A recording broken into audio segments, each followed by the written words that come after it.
इतने छोटे प्रदेश ने ये पहल की कि हम सारे चुनाव एक साथ करेंगे, क्योंकि हमें पता है एक बार सरपंच होता है, एक बार ग्राम पंचायत होती है, एक बार जिला पंचायत, एक बार नगर पालिका, बाकी बड़े बड़े प्रदेशों में एक बार विधानसभा, एक बार लोकसभा, यानी साल भर चुनाव चलते रहते हैं। पिछले कुछ दिनों से इस देश में एक देश एक चुनाव, इस पर चर्चा चल रही है और उस चर्चा का कहीं ना कहीं तो प्रारंभ करना चाहिए। इस हेतु इस संघ प्रदेश में सारे चुनाव एक समय करने का प्रयास किया और मैं समझता हूं कि ये प्रयास सराहनीय है। दमन जिला पंचायत हो, दमन ग्राम पंचायत हो, सिलवास जिला पंचायत हो, सिलवास ग्राम पंचायत हो, नगर पालिका हो, ये सारे चुनाव आने वाले 8 तारीख को होने जा रहे हैं। नहीं तो देश में चुनाव पर चुनाव, चुनाव पर चुनाव, हर साल में कोई ना कोई तो विधानसभा का चुनाव आता है, कॉरपोरेशन का चुनाव आता है और कभी कभी इस चुनाव के कारण विकास के काम में कभी कभी रुकावट आती है। वैसे साथ साथ में शासकीय कर्मचारी जो होते हैं वो भी साल भर में कहीं ना कहीं तो व्यस्त होते हैं, उनका भी समय जाता है।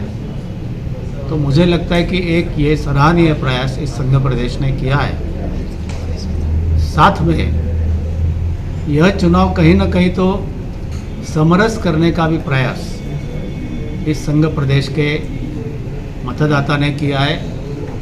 इसलिए जहाँ जहाँ समरस चुनाव हुए, जिसको हम कहते हैं गुजराती में बिनहरीफ चुनाव हुए, वहाँ की जनता का मैं भारतीय जनता पार्टी की ओर से बहुत बहुत आभार व्यक्त करता हूँ, उनको धन्यवाद देता हूँ।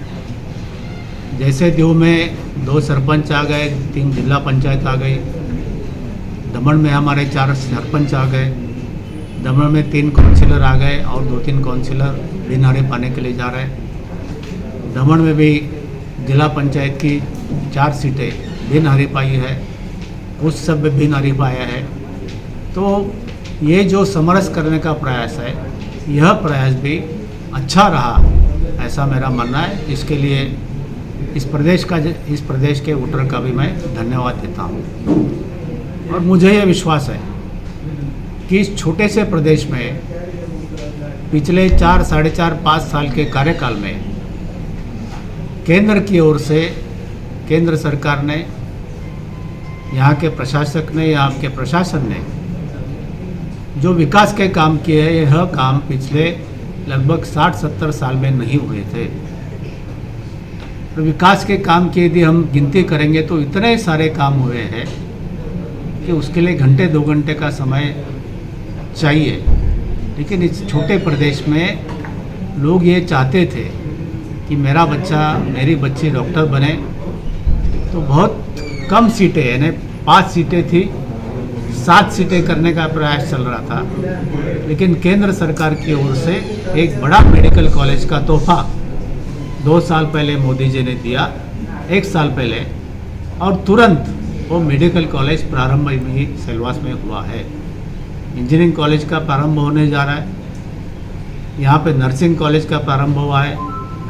दीव में इतना बड़ा शिक्षा संकुल इतने छोटे गांव में हुआ है ताकि यहाँ के बच्चों को अलग अलग प्रकार के कोर्स में प्रवेश मिले और आगे चलकर आने वाले दिनों में कहीं ना कहीं तो उनको रोजगार मिले, ये भी देखा गया है। अलग अलग गांव में पहले तो पानी की टंकियाँ रोड पे लगती थी, काली टंकियाँ, लेकिन प्रयास ये हुआ है कि घर में पानी का नल मिले, पानी का नल देने की व्यवस्था की है।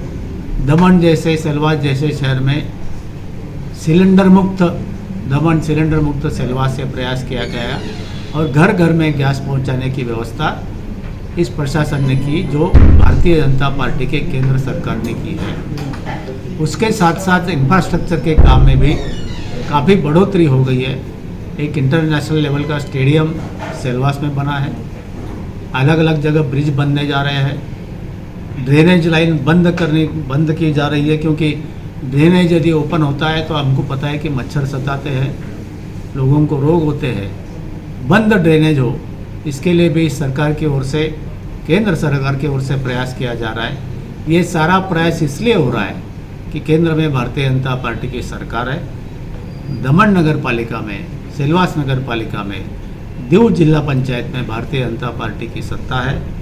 तो ये सारा काम केंद्र की ओर से जो भी निधि आता है वो 100% निधि इस प्रदेश में खर्चा हो, इसके लिए प्रयास चल रहा है। इसके अलावा हम देखते हैं कि कुछ साल पहले सुरक्षा का विषय था, तो मैं ये मानता हूँ कि विकास के साथ साथ हम सुरक्षा को भी महत्व दे रहे हैं। हम देखते हैं आज सेलवास में पिछले 5-7 साल में सुरक्षा में इतनी बढ़ोतरी हो गई है कि लोग आराम से सेलवास में घूमने जा रहे, आ रहे, कर रहे हैं। लगता है कि एक देश एक चुनाव, इसका पहल इस संघ प्रदेश से प्रारंभ हुआ है और आने वाले कुछ सालों में आस्ते आस्ते इस देश में भी यह स्वीकारा जाएगा कि एक देश एक चुनाव हो और विकास की राजनीति हो। यही हमारा उद्देश्य है। बहुत बहुत धन्यवाद।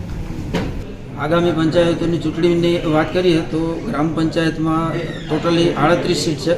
38 में 26 सीट बिनहरीफ जाहिर थयेली है, जे 26 भारतीय जनता पार्टी प्रेरित जीतेला कैंडिडेट है।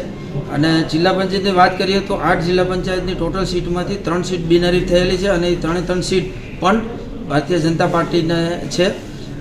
વાત કરીએ સરપંચની તો ટોટલી 4 સરપંચ છે, 4માંથી 2 સરપંચ બિનહરીફ ચૂંટાયેલા છે, જે પણ 2 સરપંચ બિનહરીફ છે। બીજું ખાસ આ વખતે દીવ જિલ્લાના ઇતિહાસમાં કોંગ્રેસના સિમ્બોલ ઉપર ગ્રામ પંચાયત હોય કે સરપંચ હોય કે જિલ્લા પંચાયત હોય, કોંગ્રેસના સિમ્બોલ ઉપર એક પણ ઉમેદવાર ઊભો નથી। જે આ ભારતીય જનતા પાર્ટીની બાકી રહેલી જે ચૂંટણી છે એનો એક આ મોરલ વિજય છે અને મને વિશ્વાસ છે કે બાકીની બેઠકો ઉપર જે ચૂંટણી થવા જઈ રહી છે 8 નવેમ્બરે, એમાં પણ ભારતીય જનતા પાર્ટીનો ભવ્ય વિજય થશે।